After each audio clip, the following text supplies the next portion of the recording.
The shadows of history are long and dark, but few figures have cast one as chilling as Rodney James Alcala.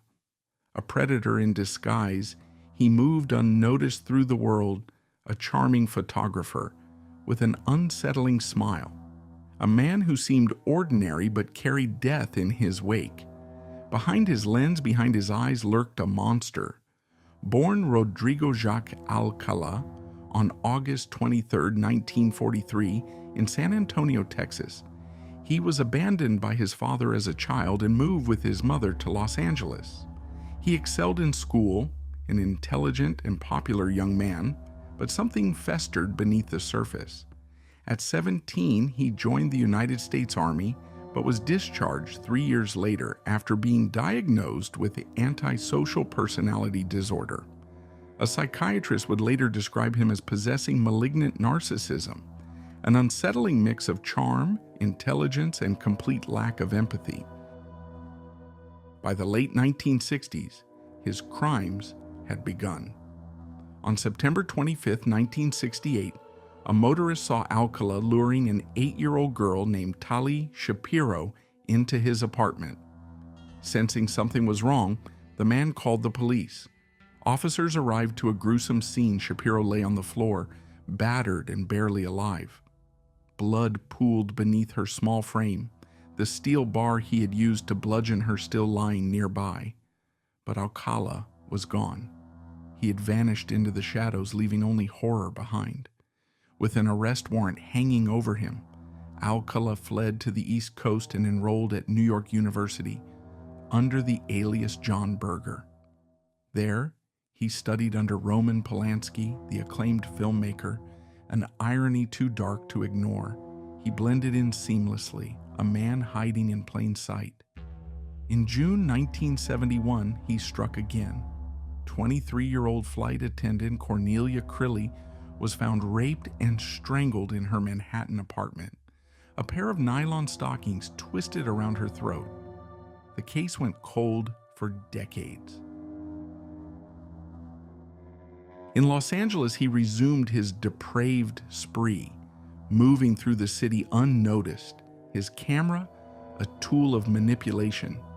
He convinced women to pose for him, promising them beauty, capturing them in his frame.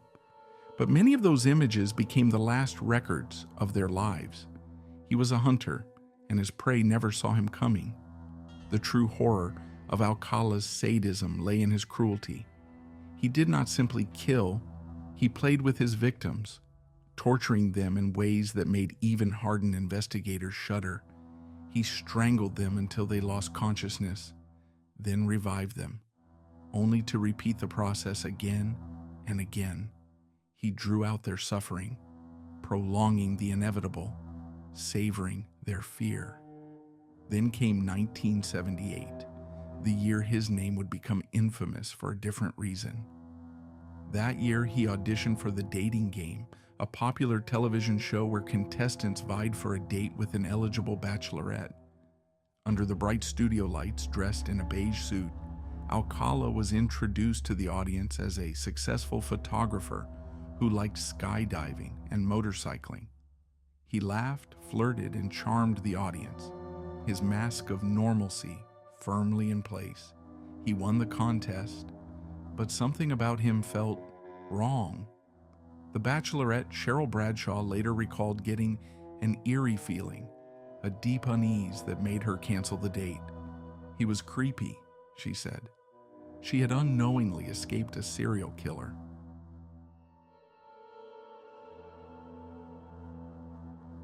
By 1979, Alcala had killed at least 5 women in California alone. His downfall began when 12-year-old Robin Samso disappeared while riding her bicycle to ballet class. Her body was discovered 12 days later in the foothills outside Los Angeles. Witnesses reported a man with a camera approaching young girls on the beach that day. A composite sketch was drawn, and Alcala's parole officer recognized him instantly. His face, the same face that had once smiled on television, was plastered across police bulletins. He was arrested in July 1979. Inside his Seattle storage locker, detectives found a nightmare waiting for them. Over 1,000 photographs of women, teenage girls, and young boys, many in sexually explicit poses. Some of them had been murdered. Some were never identified. The question loomed: how many more had he killed? His trial was a spectacle of madness. In 2010, facing 5 murder charges, Alcala chose to represent himself. What followed was bizarre. He played both lawyer and witness, questioning himself in a deeper voice before answering in his normal tone. He showed the jury clips of his dating game appearance as evidence. He rambled, mocked the court, and showed no remorse. When asked about the murders, he simply said he couldn't remember committing them. The jury saw through his performance. He was convicted of 5 counts of first-degree murder and sentenced to death. But even behind bars, his crimes continued to haunt investigators. DNA evidence linked him to 2 more murders in New York: the 1971 killing of Cornelia Crilly and the 1977 murder of Ellen Hover, a young woman whose datebook contained a chilling entry, John Berger. The true extent of his crimes may never be known. Authorities believe he could have murdered up to 130 people, his victims scattered across the country, their faces frozen in the photos he left behind. The images are still out there, a silent plea for answers. In 2016, one such photo led to another charge: the murder of Christine Ruth Thornton, who had been 6 months pregnant when she vanished in 1977. Rodney Alcala died in prison on July 24, 2021, at the age of 77. He never admitted to the full scale of his crimes. He never revealed the names of all his victims. He took their secrets with him to the grave, leaving behind a legacy of fear and unanswered questions. There are names in history that chill the blood, and Charles Carl Panzram is one of the most harrowing of them all. His story is not one of a man born with a predisposition for evil, but rather a product of a tortured existence, a life spiraling through unspeakable acts of violence, rage, and hatred. He was a serial killer, a rapist, an arsonist, a thief. His crimes a relentless progression of savagery that consumed everything in its path. His words, written in the bleakest corners of his mind, serve as a chilling reminder of the darkness that can take root in the human soul. Born on June 28, 1891, near East Grand Forks, Minnesota, Panzram's early life was far from ordinary. He was the 6th of 7 children in a household ruled by cruelty. His parents, East Prussian immigrants, were strict and unforgiving, pushing their children into grueling labor on the family farm. Sleep was a luxury he could hardly afford, for after long hours working in the fields, he was forced to attend school with barely a moment to rest. Punishments were harsh and affection was absent. As a young child, Panzram would quickly learn to fend for himself, stealing food and lying to survive. It wasn't long before his father abandoned the family, when Carl was just 7 years old, leaving him with a deep sense of abandonment and resentment. By the time he was 8, he had already been arrested for drunkenness, setting the stage for a life that would spiral violently out of control. As a teenager, Panzram's encounters with the law grew increasingly frequent. At just 11 years old, he was already being labeled incorrigible, a term that would haunt him for the rest of his life. By his early teens, he had developed a taste for crime, stealing whatever he could, from cake and apples to firearms. But it was his time at the Minnesota State Training School, a so-called reform school, that would solidify his path to destruction. It was there, in the shadows of institutional brutality, that he was subjected to beatings, torture, and rape by the very staff meant to rehabilitate him. A rage began to build within him, and in 1905, he set fire to the school in a symbolic act of rebellion, though it was only the beginning of his violent journey. From that point on, Panzram's life was a relentless barrage of criminal acts: burglary, robbery, arson, and violence. He was a man who had no place in society, no desire to fit in. He became a drifter, traveling from state to state, his crimes escalating with each new location. At the age of 14, he attempted to kill a Lutheran clergyman, and within a few years, he was arrested for a series of burglaries. His time in various jails and prisons became a cycle of violent rebellion, where Panzram's hatred of authority and society grew ever stronger. He attacked guards, broke out of prisons, and left a trail of destruction in his wake.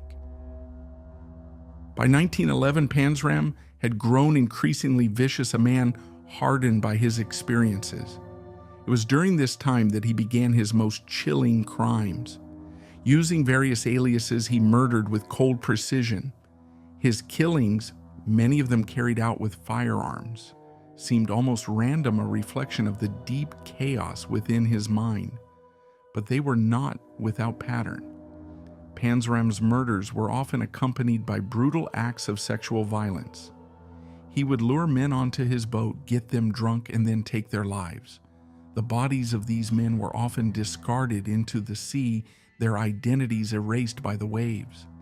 He claimed to have killed 10 sailors in this manner, though the true toll of his victims may never be known. Panzram's murderous spree extended far beyond the United States. After fleeing to Angola in 1921, he continued his reign of terror, killing without remorse. He confessed to raping and murdering children in Africa, even boasting of his atrocities in his writings. His mind, twisted by years of torment and isolation, had no room for empathy or guilt. His acts were simply an extension of his overwhelming hatred of humanity. By the time he returned to the United States, Panzram was a fugitive of the highest order, wanted for countless crimes, including the brutal murder of a prison employee. His final capture came in 1928, after a burglary in Washington, D.C. He had already confessed to killing 3 young boys in the span of just a few months, but it was his time in Leavenworth prison that would seal his fate. While working in the prison laundry, Panzram was assigned to work under a man named Robert Warnke. Warnke's cruel treatment would prove to be his undoing.